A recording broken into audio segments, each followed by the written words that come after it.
تعملي أكلة حلو بربع ساعة بس. تعي نعمل سوا المدلوقة. حليب أو كوبين بكوب المقاس، بطنجرة كله على البارد، معلقتين كبار نشا، 5 معالق سميد ناعم من هذا النوع، رشة فانيليا.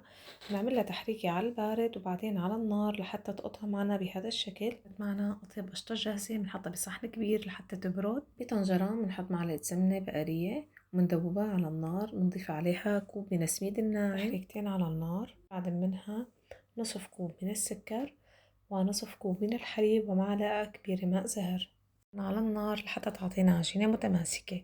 شكلت معنا العجينة، فردتها على بايركس وبللت ايدي بشوية من السمنة. تصير القريشة سكبت هون نص لتر من الحليب، ضفت عليها معلقتين خل، طبعا هي بتكون على النار أول ما بتبلش تغلي. بردت القريشة، صفيتها وضفتها فوق القشطة وحركتها منيح. قصت الفستق الحلبي.